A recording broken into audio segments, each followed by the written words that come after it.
Worldwide Exchange is now a podcast. I'm Brian Sullivan. Join me as we hit the biggest money stories from around the world, breaking down the risks and rewards of global trade, the news you need to know with real-world actionable advice, and even a little fun and unique content you won't get anywhere else, like the most random but interesting thing you'll hear all day.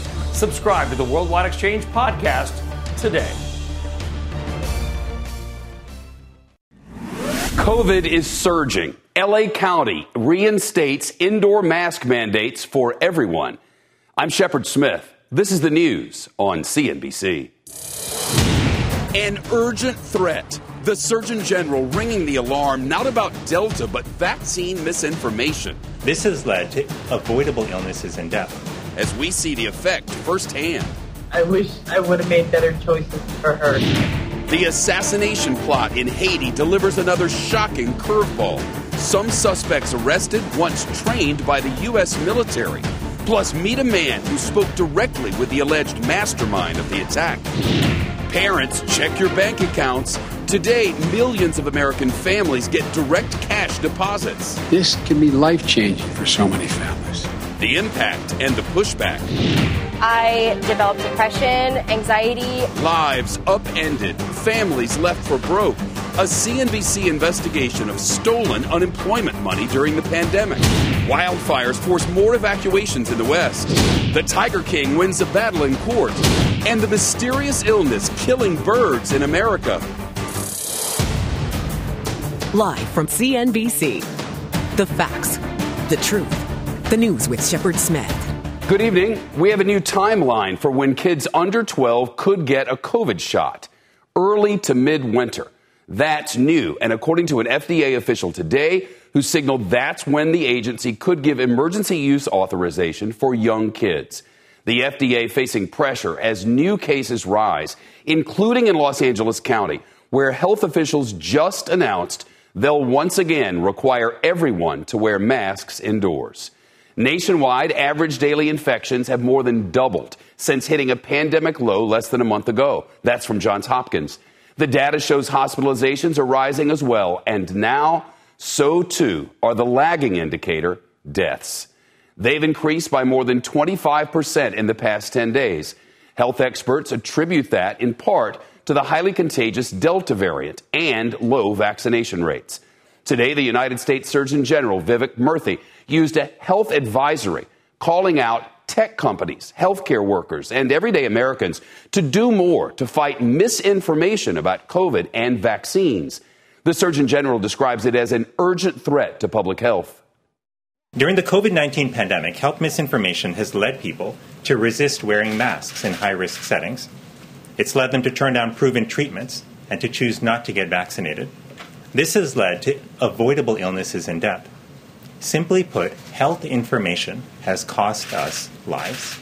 A local news station in Arkansas spoke with one woman who says she did not get a vaccination for herself or her 13-year-old daughter because of misinformation about the shots. And now she admits that was a mistake. She says she spent much of the past 12 days inside a children's hospital, watching her daughter hooked up to a ventilator, struggling to breathe and struggling to beat COVID. It's very hard to see her in this situation. It's very hard not knowing if she's really going to come home anymore or not. It's heartbreaking.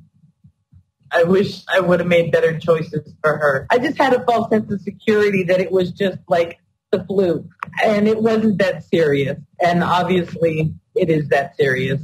It's very serious now, I see.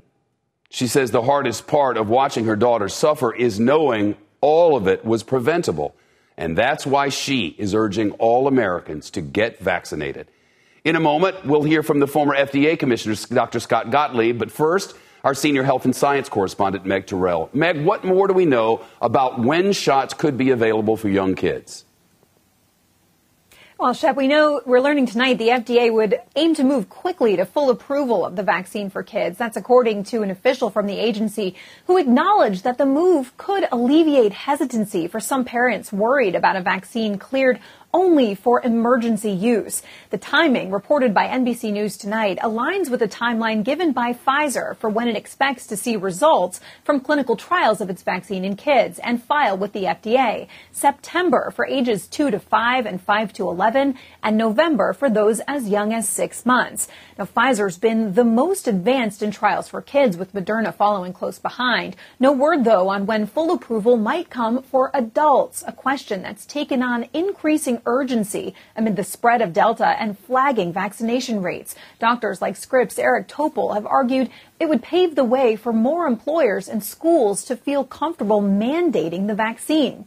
I asked about this at a recent White House COVID briefing, and the response was it's in the hands of the FDA, which is working on an expedited time frame. Dr. Fauci added there is so much strong data supporting the vaccines, hundreds of millions of doses administered. He said he hopes people don't wait because of this. Shep? And Meg, you also have news on the possibility of booster shots?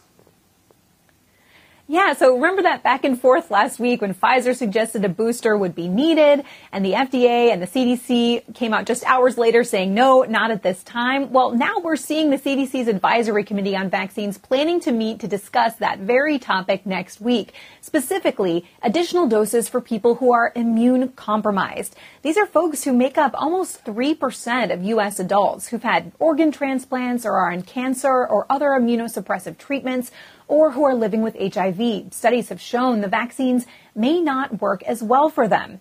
And this is the population for whom other countries like Israel and France have announced plans for boosters already. Shep? Meg, thanks. Let's turn to Dr. Scott Gottlieb now, former FDA commissioner and author of the book Uncontrolled Spread.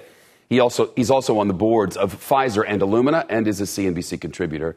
Doc, thanks. Los Angeles County, the most populous in the country, going back to mandating masks for everyone indoors, vaccinated or not. Right thing to do or no?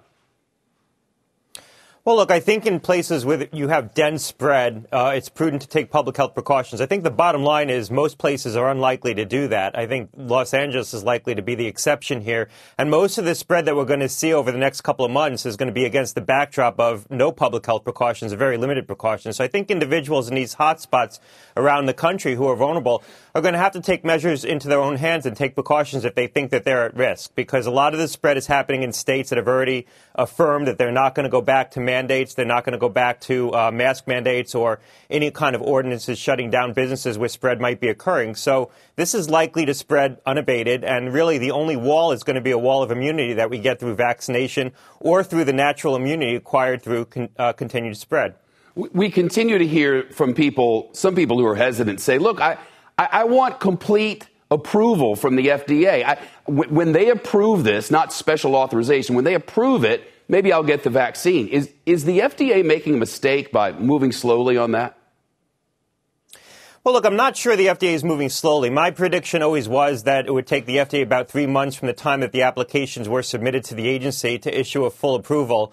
Pfizer submitted its application the end of May. Moderna submitted it in early June. So we're coming up on about 3 months as we enter into the end of August. So I think that time frame is still likely to hold. I think you're likely to see the FDA approve these vaccines somewhere around that 3-month threshold. That was always my assumption based on just understanding the FDA process. The FDA said today that vaccines for kids under 12 expected like early to midwinter. That's a long way out. Are you worried about the threat to kids between now and then, especially in school? Well, look, the best protection we can afford kids is by controlling the spread of the infection in adults. What we've seen in other countries is that when the rate of infection goes down in the adult population, the rate of infection goes down in the children as well. So if we can control the infection in the adult population, children are going to be less vulnerable. The vaccine for children under the age of 12, so the vaccine being formulated for children ages 5 through 11, is a different vaccine insofar as it's a different dose. So the dose that the adults are using and the dose that are being used in children above the age of 12 is a 30 microgram dose, at least with respect to the Pfizer vaccine. The vaccine that Pfizer is formulating for children ages 5 through 11 is a 10 microgram dose. So that's going to go through a separate evaluation process by the FDA. FDA typically views children 12 and above as little adults, and they'll look at the data in the adult population and use that as a barometer for how it's likely to perform in children. Below the age of 12, FDA does view the biology differently, and they'll put those vaccines through a different kind of evaluation process. Finally, the CDC said today, yes, we're considering booster shots for immunocompromised patients. It was just 1 week ago that the same CDC told us it was too early to start talking about boosters for anybody. The messaging here, frankly, it's been quite inconsistent. Is it concerning? Well, look, I think the bottom line is that we're going to be boosting some portion of the population. Certainly anyone who gets a vaccine right now, that vaccine is going to protect them through the fall and the winter. Anyone who got a vaccine really over the summertime, most people got vaccines in April and May. That was when the bulk of the population got vaccinated. Those vaccines are likely to be durable through the fall season as well and into the winter, especially considering that many of those individuals were younger individuals who are going to get a more robust response from the vaccine itself. But we've vaccinated the 1.34 million residents of nursing homes back in December, and we vaccinated most of the population under the age of 65 in January. So our most vulnerable citizens were vaccinated very early. And what we're seeing in the data coming out of Israel is that the durability of the vaccines isn't as long as we might have predicted at the outset. You do see some decline in durability over time, particularly among older individuals. So I think considering boosters, especially in that older, more vulnerable population, is something that we're going to have to do. Other countries have already announced that they're doing that. Israel has, France has, the UK has announced that they're going to be boosting their population above the age of 70 and in bringing it down, walking it down to younger ages as well. So I think we're going to get there in terms of looking at boosters, particularly for that older population that was vaccinated back in December and January. Yeah. And it could be that you get a very durable response once you get that third dose. One more question before we go. My father's 93. He lives in Mississippi, and the health professionals down there just warned everybody who's older, wear a mask all the time when in crowded places. Is that sort of thing coming to other areas, or is that specific to areas like theirs where vaccination rates are low? Look, some parts of the country, I'm in Connecticut right now, well over 60% of the population has been vaccinated. You've had a lot of prior spread, so there's a lot of immunity in the population. I think you're likely to see very low infection levels, even with the Delta variant in parts of the country where you've already seen a lot of spread and vaccination rates are very high. But in parts of the country where vaccination rates are low and you haven't seen a lot of prior spread, so there's not a lot of immunity in the population, this Delta variant could spread quite rapidly. And, we're going to see further spread. We haven't seen the worst of the spread of this Delta variant yet. I think if you're in those parts of the country and you're vulnerable, you need to take precautions because you're not going to see local officials implementing public health precautions against a backdrop where vaccines are available. A lot of people have had the infection. A lot of people have had the opportunity to get vaccinated. So I think that's going to make public health officials and local officials more reluctant to implement the kinds of measures that you're seeing Los Angeles take right now. Dr. Scott Gottlieb, always great to hear from you. Thanks so much. Millions of American families are receiving hundreds of dollars in their bank accounts today, courtesy of the federal government and the taxpayers. The funds marking the start of a new monthly child tax credit. It was a cornerstone of President Biden's COVID relief package. He touted the payments as a giant and historic step, as he put it, ending child poverty in America. To give you a sense of how transformative this is, this would be the largest ever one-year decrease in child poverty in the history of the United States of America, as we begin now. Historic reductions in child poverty among white, black, and Latinos and AAPI communities. The monthly payments are up to $300 per child, and they're expected to help families pay for things like daycare, doctor visits, food, clothes, and school supplies. But the credits are set to expire at the end of the year, and critics argue they're too expensive and might discourage people from working. CNBC senior congressional correspondent Ilan Moy is in Washington tonight. Ilan, what are you hearing from families? Well, Shep, this is a very big experiment. It's the first time you can get cash from a tax credit in advance and sent straight to your bank account every single month. I say $550 from IRS. Oh, I was so excited. I was like, yes. Now, Humu Isifu lives in Chicago with her 2 little girls and with her husband. Another baby is on the way. Hers is just one of the 35 million families who got their payments today. In total, roughly $15 billion went out the door. Well, Democrats are trying to make sure voters remember that when they go to the polls in 2022 through campaign videos like this one. And they're already promising to extend the payments for years to come, if not make them permanent. To quote our dear friend, former Senator and current President Joe Biden, this is a big effing deal. One of the biggest effing deals that's been passed in decades and decades. But Republicans warn the cash could actually discourage people from getting a job. Senator Marco Rubio said the Biden child allowance is anti-work and it certainly isn't pro-family. No one should be fooled. But Issoufou says that Washington politicians don't understand how far she can make her money go. I'm putting a smile on my child's face when I'm able to go buy her shoes. I'm putting a smile on my child's face when I'm able to buy her McDonald's, where I can't probably afford it because it puts me a little bit over my monthly debt. $550 seems like it may be nothing to them, but to a family like mine, it's something huge. Shep, today she was able to pay her light bill and then went to Target to stock up on groceries. Ilan, thank you. Some of the suspected assassins in Haiti were, in fact, trained by the United States military. What the Pentagon is saying. Plus, a Florida doctor alleged to be the mastermind of that attack. Tonight, our conversation with someone who attended the meetings with him months before. He was accused of sexual harassment by numerous women. Now, investigators are set to question the New York governor, Andrew Cuomo. And America's new cyber bounty. How the State Department is offering big money to anybody who can help bring hackers to justice.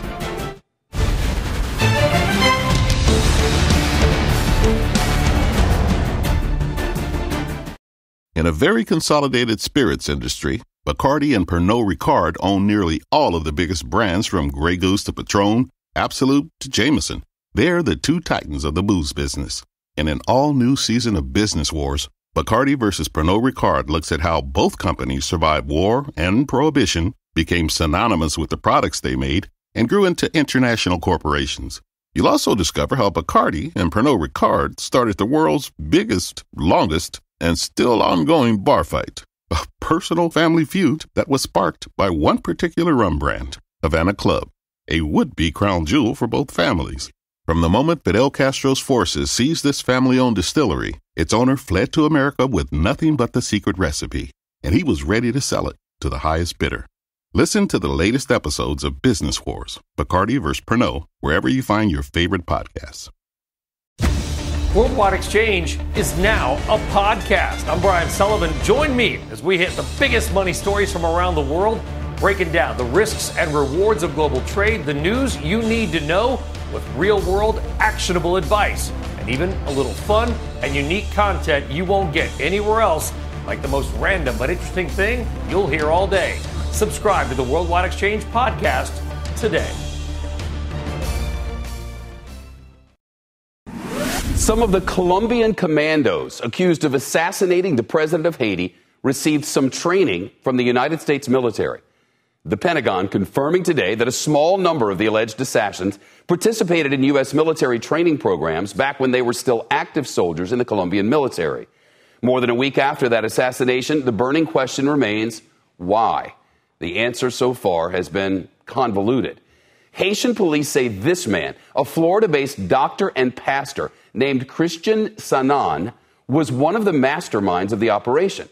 They claim this man planned to seize power after sending a hit squad of foreign mercenaries to gun down the president in his home. The New York Times reports in months leading up to the assassination, Dr. Sanan held meetings to discuss the future of Haiti with some of the key players who are now under investigation, including the owner of a South Florida private security company who allegedly hired that hit team. I spoke with a man who was in some of those meetings. He's a retired economics professor in South Florida and says there was no indication at all that Dr. Sanan planned to launch a coup. He says Dr. Sanan wanted to become a leader in Haiti and was interested in the professor's economic development plan for the country.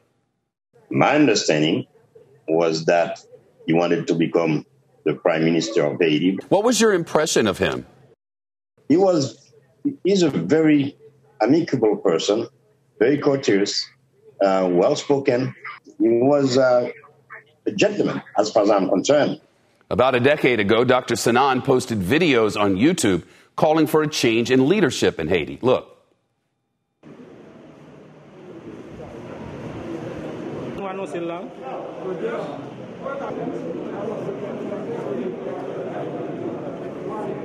Well, we had a soundbite there, but it wasn't available. We've not heard from Dr. Sanan to get his side of the story since his arrest. Investigators are set to question the New York governor, Andrew Cuomo, this Saturday regarding sexual harassment accusations against him. A source familiar with the situation tells NBC News 2 outside lawyers with the New York State Attorney General's office will do the questioning. Several women have accused Governor Cuomo of sexual misconduct or harassment, including suggestive comments, an unsolicited kiss on the lips, and groping. Governor Cuomo has denied all allegations and has apologized for times that he said he unknowingly made women feel uncomfortable. A senior advisor told the New York Times, which first reported the news, "We have said repeatedly that the governor doesn't want to comment on the review until he has cooperated." No word on when the investigation will end, but the findings are set to be released in a public report. Dozens killed as floodwaters rush into Germany and Belgium. Families rescued from roofs, rivers overflowing banks, and sewage flowing in the streets. We're on the ground as the region braces for even more rain. Military veterans pushing for access to medical marijuana. The federal government says you can't have it. So some military vets are taking matters into their own hands. Worldwide Exchange is now a podcast. I'm Brian Sullivan. Join me as we hit the biggest money stories from around the world, breaking down the risks and rewards of global trade, the news you need to know with real-world actionable advice, and even a little fun and unique content you won't get anywhere else, like the most random but interesting thing you'll hear all day. Subscribe to the Worldwide Exchange podcast today. Senate Majority Leader Chuck Schumer said today he's making legalizing marijuana a priority for the U.S. Senate. But as he wages the battle at the federal level, military veterans are pushing for access to weed as well. Right now, doctors at VA hospitals cannot legally recommend medical marijuana to vets, even in states where it's already legal. But veterans say medical cannabis saves lives and that they deserve full access like everyone else. So one group of vets in Hawaii decided to sow their own greener pastures. Here's NBC's Hallie Jackson. On a spectacular stretch of land by the north shore of Oahu sits this farm. Its exact location, not publicized for security reasons, because inside these greenhouses sit 400 cannabis plants grown by veterans for veterans. So each of these plants belongs to somebody. Is that what these tags are? That's correct. Here? Yes, that's correct. Jason Hanley runs this co-op farm where people grow their own medical marijuana, a lot cheaper than if they had to buy it somewhere else. How many of those patients that you serve are veterans, would you say? I would say about 50%. That's a lot. Yeah, that's a lot of veterans. These 10 plants belong to Gemma Osborne, a retired Air Force staff sergeant who was stationed in New York when 9/11 happened, deployed to the World Trade Center almost immediately after the towers fell. About 7 or 8 of us got really sick, and I'm still the last survivor out of the group. It is stage 4 kidney failure on both your kidneys. Oh, yeah. What does that do to you? I vomit a lot. I get weak. Stomach pains that can kill. Osborne was losing weight fast, in pain constantly when she was persuaded to visit Hawaii. So what happened the first time that you smoked cannabis to try to alleviate your symptoms? I got really, really, really high. And that's important. So I didn't feel the pain. Where would you be if you hadn't found this farm and you hadn't found cannabis? Close to death. Closer to death. Cannabis works for Osborne and other vets like her. Problem is, they can't get it from the VA. It's against the law for government doctors to recommend it because marijuana is still classified as a Schedule I controlled narcotic. That means right now, even in the 36 states plus D.C. where medical marijuana is legal to treat conditions like chronic pain, vets can only access it if they find it on their own and pay for it out of pocket. Now, a new push in Washington hopes to change that. When they say, hey, how come the VA can't do it? It's an affordability issue. Virginia Senator Tim Kaine leading the way. It might be a veteran saying, I've got chronic pain issues, but opioids are really dangerous. Marijuana is a better way to manage it. And yet the VA hospitals, even in the states like Virginia that allow use of marijuana, certainly for medical purposes, they can't offer that as an option. Leah Kuntz thinks that's important. She's still struggling with PTSD after 14 years in the Navy. We should have the choice, though. Like, we don't want to take pharmaceuticals. Awesome. We shouldn't have to. We shouldn't have that be our only option, either pain or pharmaceuticals. A Veteran Affairs spokesperson tells NBC News the VA does not have a position on bills that would authorize cannabis use for vets. The VA pointing out its providers cannot help patients get it, But veterans will not be denied benefits for marijuana use. You could say some vets are fighting the country they fought for, but that's not how Osborne sees it. I always tell people that's the best job I ever had. It was in the Air Force? In the Air Force. You just want to see them open the door a little bit to something that has been stigmatized for a long time that you found is almost a miracle plant for you. Absolutely. Not almost, it is. So part of the reason why some vets argue this is so important is because it expands the toolkit for their doctors. Right now, there are only 2 drugs approved to treat PTSD. A new one has not been approved in nearly 2 decades. So some advocates are now saying, hey, this might be the time to at least, open the door to something new, something that they say works. Shep, back to you. Hallie, thank you. The Big Easy is bouncing back. Our American Comeback series heads to New Orleans, where a city built on tourism is welcoming people home. When hackers attacked the Colonial Pipeline, small mom-and-pop gas stations took a huge hit. And it was more than just the pumps running dry. Now the little guys are fighting back. That's next, as we approach the bottom of the hour and the top of the news on CNBC. The Treasury Secretary weighs in on the wild residential real estate market. And that's what's topping CNBC. On the money. The residential real estate market is on fire and has been since lockdown as more and more people move out of cities and into the burbs. Closing Bell anchor Sarah Eisen spoke with the Treasury Secretary Janet Yellen today. She says we're not seeing the same type of housing bubble that infamously popped in 2008. But she did reveal what she's worried about. I do worry about affordability and the pressures that higher housing prices will create for families that are first-time home buyers or have less income. It is getting expensive. The New York Giants running back Saquon Barkley cashing in on crypto. He's taking 100% of his endorsement money in Bitcoin. The 24-year-old has deals with Nike, Pepsi, Toyota, and lots more. Barkley reportedly makes more than $10 million a year in marketing money. And Coca-Cola now changing the flavor of one of its sodas again. The company revealing the taste and look of Coke Zero. The diet spinoff meant to closely resemble the classic Coke taste. Officials say the change optimizes existing Coke Zero flavors and ingredients, whatever that means. Some Coke Zero drinkers say they're a bit nervous, sort of a flashback to 1985 and the company's new Coke debacle when they introduced the first formula change 99 years. The outrage bubbled over and the recipe tweak fizzled. We'll see if the changes here are celebrated this time. On Wall Street, the Dow up 54, the S&P down 14, the NASDAQ down 102. I'm Shepard Smith on CNBC. It's the bottom of the hour. Time for the top of the news. More than 50 people dead, dozens more missing as torrential rains turn streets into rivers across Western Europe. The Tiger King scores a legal victory after a court rules the former reality TV star must be resentenced. And a new program that'll pay big money to people who track down hackers. The White House says it'll offer up to $10 million in reward money for information identifying state-backed foreign hackers who attack U.S. infrastructure.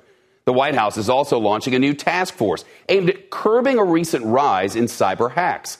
Officials say they're hoping to get more money back from past ransom attacks, just like they did with almost all of the $4.4 million from the Colonial Pipeline hack back in May. But there's another story there. Gas station owners whose businesses were crippled by that attack say they aren't getting back any of the thousands and thousands of dollars they lost when the pipeline shut down. CNBC's senior Washington correspondent Eamon Javers spoke with an owner who's now part of a group suing Colonial. I'm losing customers. I'm losing business. That's what Ahmad Darwich, who goes by Eddie, told his supplier when his gas pump ran dry after the Colonial Pipeline ransomware attack. Eddie manages an Easy Mart in Wilmington, North Carolina, where he sells gas and runs a convenience store. For 8 days, he had nothing to sell his customers at the pump. When the gas line is off, they didn't even blink. Easy Mart is the lead plaintiff in a class action complaint filed against Colonial last month. According to the suit, Easy Mart saw its sales dip nearly $8,000 in May, the same month ransomware gang DarkSide attacked the company. The claim that we seek to advance on behalf of the class is one of negligence. That is, this company was using a legacy system, allowing remote access without multi-factor authentication, and had many warnings that this could occur. John Yanchunas is one of the attorneys representing the plaintiff in the complaint, which alleges Colonial failed to properly secure the pipeline, resulting in fuel shortages for more than 11,000 gas stations. In a statement, Colonial tells CNBC it can't comment on pending litigation, but said the company worked around the clock to safely restart the pipeline. But it's Colonial's planning prior to the cyber attack that's central to the allegation of negligence, an issue that came up in a congressional hearing with the CEO. Did you have a plan for cybersecurity response that included guidance about ransomware? Senator, specifically, no discussion about ransom and action to ransom. The Colonial case, unlike most cyber breaches which deal with stolen data, involves physical damage, and that presents new legal questions. The hackers who are the bad guys, those are the criminals. But the question that's raised with this is what liabilities, what responsibilities does Colonial have? Colonial Pipeline is the primary target, but other people are impacted by it. And that's a question many companies are asking as virtually every industry, from meatpacking to IT software, faces the threat of a ransomware attack.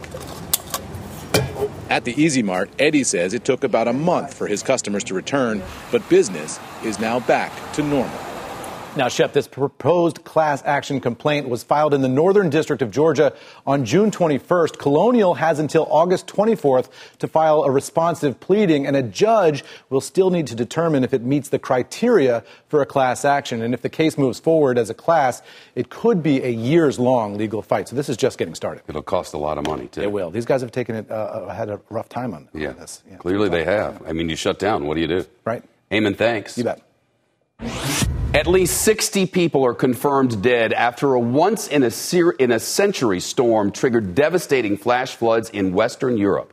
And we just got word more than 1,300 people are unaccounted for. Officials in Germany now declaring a state of emergency as heavy rain turned streets into flowing rivers. Researchers using these, or rescuers, I should say, using these helicopters to pull up families trapped on their roofs. The German army announced it's deploying some 200 soldiers to assist in the rescue operation. This drone video shows the extent of the damage. The rushing water swept away cars, even knocked down buildings. A similar story in neighboring Belgium, where some homes are too dangerous to stay in.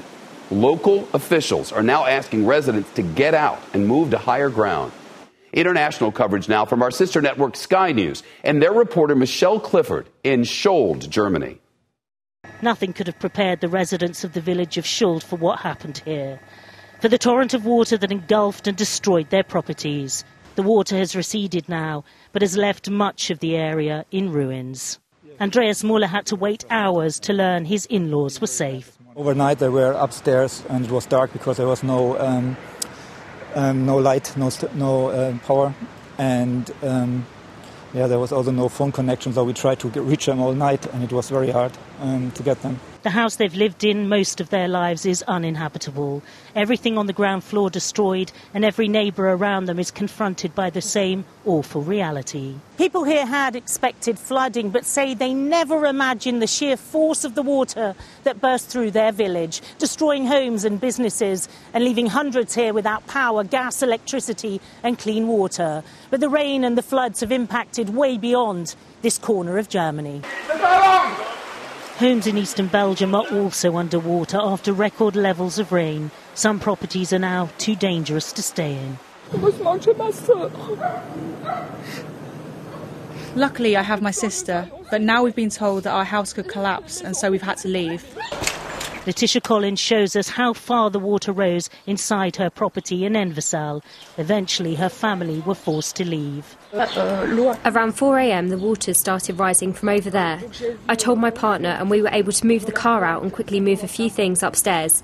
But then we had to go as the waters rose so quickly inside the house. As we left, the water was up to here on me. Roads and transport links have been affected across a wide area.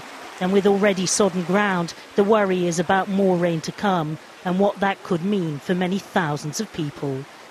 Michelle Clifford, Sky News, Germany.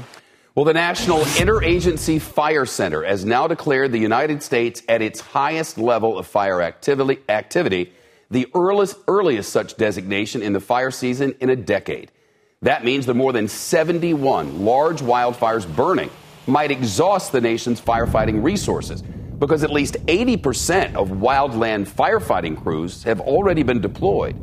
There's a new wildfire erupting in Northern California's Butte County. Officials say that Dixie Fire, as they've named it, started day before yesterday and is 0% contained. The area just about 10 miles outside the town of Paradise. That was the flashpoint of the deadliest wildfire in recent history, when the Camp Fire killed 85 people and destroyed that town. The Red Apple Fire forcing evacuations for people in 1,500 homes in Washington state. Officials say it may have been sparked by an illegal burn. The sheriff's office says it searched a home where they believe it started.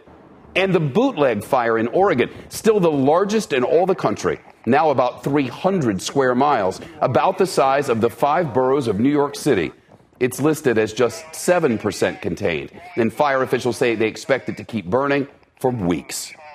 Well, our American Comeback series is in New Orleans tonight, where almost a third of all businesses are small businesses. Since COVID started spreading in the U.S., the number of small businesses in New Orleans has dropped by nearly half. That's from the city's Business Alliance. Last year, local officials estimated New Orleans lost about $125 million per week in tourism revenue alone. But now the local economy is bouncing back. CNBC's Andrea Day spoke with 3 entrepreneurs in New Orleans about how they're adapting during the pandemic and making an American comeback. The one word that best described the past year is hell. For me, it's aspirational. For me, it's patience. This is New Orleans, Louisiana, where 3 small businesses are making a comeback. We were banking on tourism. But when COVID hit, everything Loretta Harrison was banking on to fund a restaurant and candy business disappeared. We flatlined. There was no business. To bring it back to life, she started cooking for an organization that provides food for people in need. It helped us to stay afloat. A lifeline for Loretta until this. How y'all doing? Good morning. A post on TikTok that went viral. It was a customer who came in and she said, I heard all this talk about Loretta's praline beignets. You saw us on TikTok. Oh, it turned into a lot of sales. Lines out the door. My advice to other small business owners, don't quit. From downtown up to New Orleans' first black-owned yoga studio, Magnolia. When I couldn't see my community, I felt like I was melting. With members not allowed in the studio, Ajax's revenue dried up. So she jumped into action virtually. We just shifted it to now doing formal classes with them online. It kept us alive. And members are now back at the studio. We're growing slowly but surely. Not far away is outdoor venue space, Culture Park. We survived Katrina, we survived a pandemic. But with big events canceled, Nathaniel Wilcox's business was tanking. It was sad. It was frustrating. To stay afloat, he started renting the space out, one family at a time. We did small gatherings, small birthday parties. We booked some live bands, let people bring their lawn chairs out and hear the live music.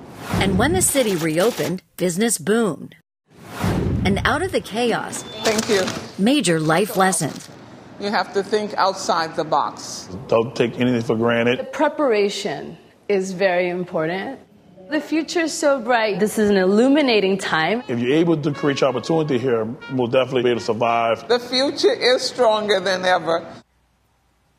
And Shep, talk about strong. Loretta says that one post that went viral on TikTok is still, to this day, bringing customers into her store with lines out the door. But don't even ask her for one of her famous recipes. She says to get that one, you'll need a very big check.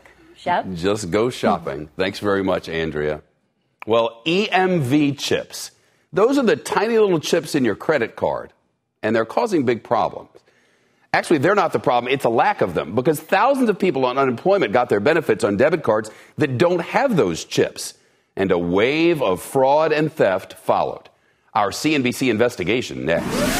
Plus, they said they'd track them down, and they did. Multiple people arrested by British police for posting racist messages about soccer players. And the search is not over. Danny Fenster, the U.S. journalist detained in Myanmar, had a court hearing today. We've reported on the 37-year-old arrested at Myanmar's airport back in May. At the time, he was about to board a flight to the U.S. He's the managing editor of Frontier Myanmar, and he faces an incitement charge that carries a penalty of up to 3 years in jail. His family says he's innocent. They tell CNBC Fenster's hearing was virtual today. The U.S. was not granted access, but his lawyer was. The family says Fenster has COVID symptoms, and they're pleading with the military to release him on humanitarian grounds. His next hearing is scheduled for July the 28th. Police in England have arrested 5 people for online racist messages directed at 3 black soccer stars after the European Championship final. Last week, Jadon Sancho, Marcus Rashford, and Bukayo Saka missed their penalty kicks in a shootout against the Italians. A wave of online abuse followed, with racist messages posted on their social media accounts. A mural of Rashford was also defaced after the loss, but fans came the next day to cover the racist graffiti with paper hearts and messages of support. The UK Prime Minister Boris Johnson says people guilty of racist online abuse against players will be banned from all future matches. Local officials say they're working closely with Facebook, Instagram, and Twitter to tackle what they say is a significant number of reports of racist abuse. Amid the pandemic, a wave of unemployment made jobless benefits a prime target for fraudsters. According to recent data from the Labor Department, improper payments amounted to $39 billion. The bulk of this fraud involved identity theft, but more than 100,000 Americans reported a different kind of scheme: transaction fraud. That's when criminals steal unemployment benefits from people's accounts. A CNBC investigation reveals that a cost-saving but outdated technology is fueling this type of theft. Here's CNBC's Leslie Picker. La, da, da, da, whoa, yeah. When schools and venues shut down during the pandemic, performer and part-time music teacher Azari Moon found himself out of work. I had to actually go on unemployment insurance. Those benefits were a lifeline until October, when he discovered all but a few dollars were stolen. My entire account was cleared out. It kind of put me in a really difficult situation. Without those funds, Moon became temporarily homeless, living in his car for weeks. To sleep, I would usually kind of like lay against that side of the car and lay my legs over the center console. Moon and millions of other unemployed Americans receive their state benefits through debit cards like these. But they lack chips, a common security barrier against fraud. Still, 45 states plus D.C. use debit cards, mostly without chips, although many also give recipients a direct deposit option. Our investigation found that states like California and Nevada saw an outsized share of stolen benefits during the pandemic because they had a greater reliance on chipless debit cards. A card without a chip, that's really easy to copy. Criminals can then take the duplicate card to an ATM for cash, according to cybersecurity experts such as IBM's Charles Henderson. It's just a matter of picking up a reader-writer for the mag stripe and duplicating it, just like a photocopy.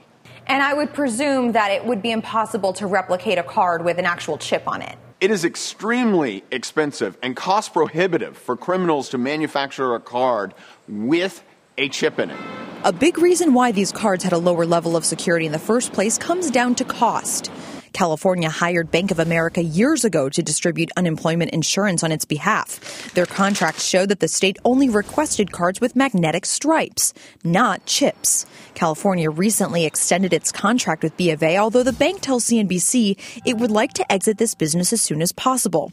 That's because the bank says it's lost hundreds of millions of dollars in 2020 alone due to transaction fraud in state benefits. I was like shocked. I couldn't believe it was actually happening to me. Single mom Vanessa Rivera experienced this type of fraud firsthand and blames the bank and the lack of card security. I had to actually break my son's piggy bank. It was sad, but to have my son tell me that he knows that I'm stressing, that he knows that I'm struggling, that was the heartbreaking moment. Rivera, along with fellow single mom Candace Kuhl and Moon, are part of a class action lawsuit against Bank of America, alleging the firm failed to fully investigate their fraud claims and quickly credit their accounts when the funds were stolen. Together, they say they've lost more than $10,000. I developed depression, anxiety. Kuhl was at the grocery store trying to buy food for herself and her toddler when she discovered the missing funds. I was sobbing. I didn't know what to do because that was her life at that moment. And it was a really scary moment. B of A said in court documents that from October 2020 through March 2021, about 255,000 fraud claims were filed, of which the firm approved repayments to about half. In a statement to CNBC, B of A said that its number one goal has always been to ensure legitimate recipients could access their benefits. What was going on with Bank of America at the time was really exhausting. After months of back and forth, Bank of America gave Moon, Kuhl, and Rivera credit for their missing funds, but they say their lives had already been upended. This is people's lives that you're messing with. This is my life that you're messing with. This is his life, her life. I feel very punched in the gut. Amid our questioning over the last few months, Bank of America and the state of California told CNBC they are in the process of transitioning to chip-based cards. Pending California legislation would also add a direct deposit option for these benefits, Shep. I thought everybody had chips by now. So did I. I have a chip in my cards. I probably have a chip in my brain. Just the gift cards. That's the last remnant, aside from these. Great to see you in person, Panda. Hey, one question, though. Do other banks provide unemployment services? You know, it's a good question. We called the three other banks that do provide these benefits, including U.S. Bank, Comerica, KeyBank. Only KeyBank responded, declining to provide any further commentary on fraud incidents due to ongoing investigations. And as Bank of America looks to exit this business, it recently ceased work with states like Iowa, Kansas, Nevada, and Maryland. Shep. All right. Leslie Picker, thank you. Thank you. A man from Iowa found with a rifle, scope, and handgun in his hotel room in Chicago was not planning an attack at all. He was just planning to propose to his girlfriend, according to his lawyer. Cops arrested Keegan Castile on July the 4th after a housekeeper led them to his room where they found loaded guns and 5 ammo clips. The mayor and the police superintendent said he may have been planning an attack on a busy Navy pier 12 stories below, but prosecutors haven't shown any proof of that.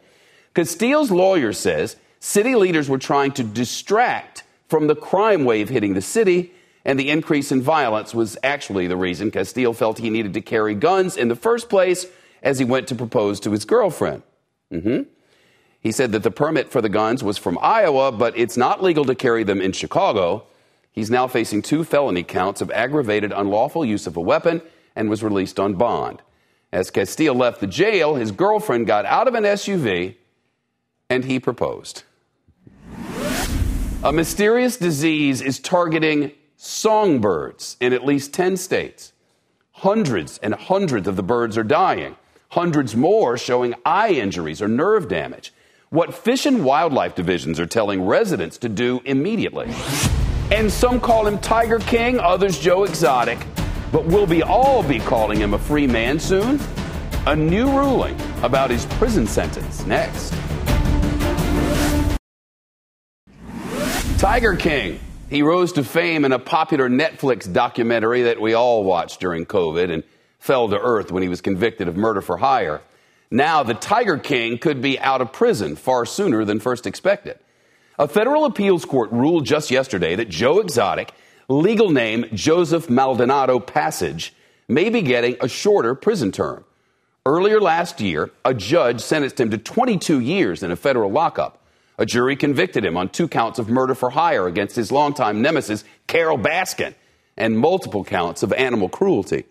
An appellate court has now ruled the murder for hire convictions should be grouped together, and that ruling reduces the sentence under the guidelines. So now the trial court will have to re-sentence Joe Exotic. No word yet on when that will happen. Take down your bird feeder.